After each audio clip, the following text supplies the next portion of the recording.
है emotional development, यानी कि संवेगात्मक विकास। इमोशंस आप सभी लोग जानते हैं, इमोशंस हमारे क्या होते हैं। एक जो छोटा बच्चा होता है उसके अंदर पूरा दिन हर समय कोई ना कोई एक नया संवेग रहता है। कोई जैसे कि एक पल में उसका वो क्रोधित हो जाता है, दूसरे पल वो खुश हो जाता है, कभी वो ईर्ष्या करता है, घृणा करता है। ये सब उनके पूरा दिन एक कोई ना कोई संवेग उनके दिमाग में चलता रहता है। इमोशंस हमारे दो प्रकार के होते हैं। फर्स्ट होता है positive emotion and second is negative emotions.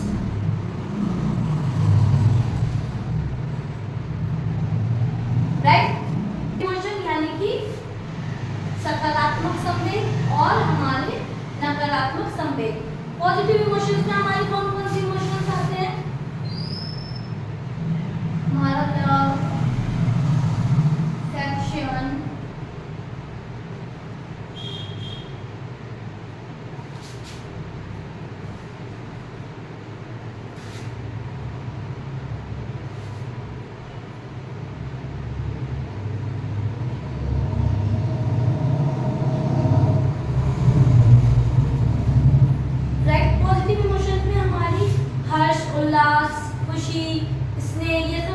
Positive emotions होते हैं। नेगेटिव इमोशंस जैसे आपके हमारा क्रोध, घृणा, ईर्ष्या, ये सब हमारे नेगेटिव इमोशंस होते हैं।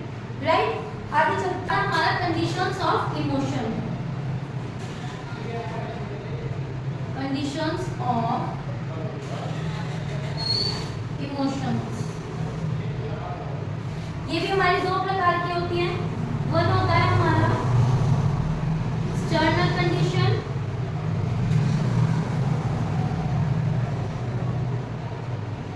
Second is internal condition.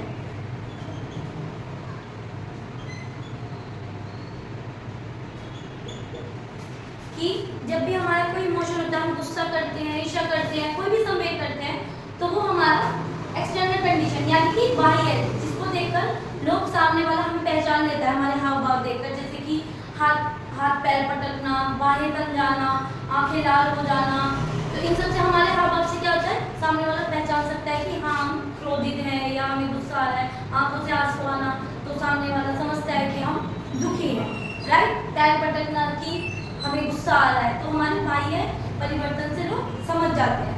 Second है उसके बाद है इंटरनल कंडीशन, यानी कि हमारी बाह्य परिवर्तन के साथ साथ हमारे आंतरिक परिवर्तन भी होते हैं। जैसे कि हमारी हार्ट रेट बढ़ जाना, सांस तेज से फूलने लगना, और इस तरह से हमारा बीपी हाई होना या लो होना, ये हमारे आंतरिक परिवर्तन होते हैं। राइट। उसके बाद आता है हमारा कैरेक्टरिस्टिक्स ऑफ चिल्ड्रंस इमोशन, यानी कि जो बच्चों के इमोशंस हैं, बच्चों के जो संवेग हैं, उनकी कुछ विशेषताएं होती है। नंबर 1 है चिल्ड्रंस इमोशंस आर इंटेंस, यानी कि बच्चों के जो संवेग होते हैं वो अति तीव्र होते हैं।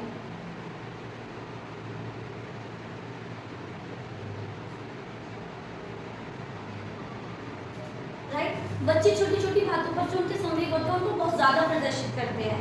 यही स्थिति जब किशोरावस्था में जाता है बालक, उस समय भी होता है कि जिस बात पर जो हमारे व्यस्त होते हैं, हमारे पेरेंट्स, हमारे माता पिता या दादा दादी, जिस बात के लिए वो एक नॉर्मल सा इमोशन प्रदर्शित करते हैं, बच्चे और किशोर उसी बात पर एक बहुत ही ज़्यादा प्रदर्शित करते हैं अपने इमोशंस को। कि उनको लगता है, अरे बोलते हैं ना कि अरे इतनी बड़ी बात है, अगर आपने नॉर्मली तो कोई बात नहीं।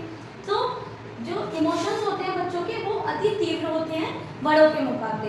धीरे धीरे एज के साथ साथ वो सीख लेते हैं कि कहाँ पर कितना इमोशन प्रकट करना है।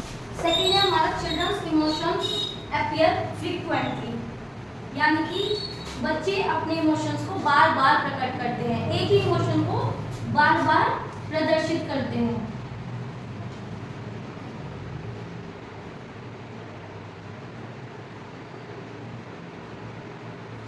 राइट।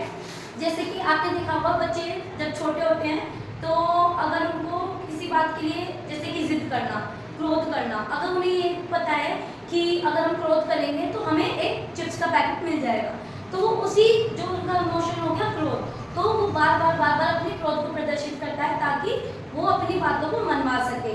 इसके साथ ही फॉर एग्जांपल है जैसे कि जिद करना कि अगर मैं रो दूंगा तो मुझे ये मिल जाएगी, ट्रॉफी मिल जाएगी, अगर मैं क्रोध करूंगा तो टीवी चला देंगे, अगर मैं ये कर दूंगा तो ये मम्मी पापा ऐसा कर देंगे। तो अपने संवेगों को बार बार प्रदर्शित करते हैं ताकि उनकी इच्छाएं पूरी हो सके। ये भी धीरे धीरे एज के साथ जैसे जैसे बड़ा बच्चा होता है, मेच्योरिटी आती है, वो समझने लगता है कि बार बार एक ही क्रोध को प्रदर्शित करने से हमें सजा भी मिल सकती है, हर बार इच्छाएं पूरी नहीं होंगी। उसके बाद है चिल्ड्रंस इमोशंस आर ट्रांजिटरी, यानी कि जो बच्चों के संवेग होते हैं वो परिवर्तनशील होते हैं।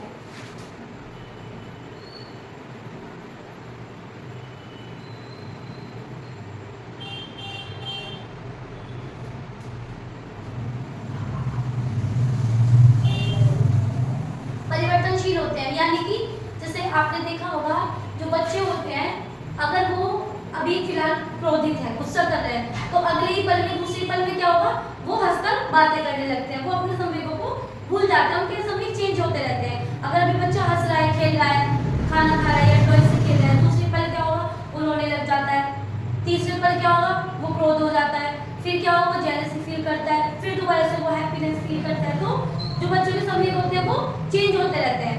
बड़े होके क्या होता है, अगर हमारी किसी से लड़ाई हो गई है, हम लोग क्या करते हैं, 1 दिन 2 दिन 2 साल 4 साल कितना लंबा टाइम तक हम एक दूसरे से क्रोधित रहते हैं, बात ही नहीं करते हैं।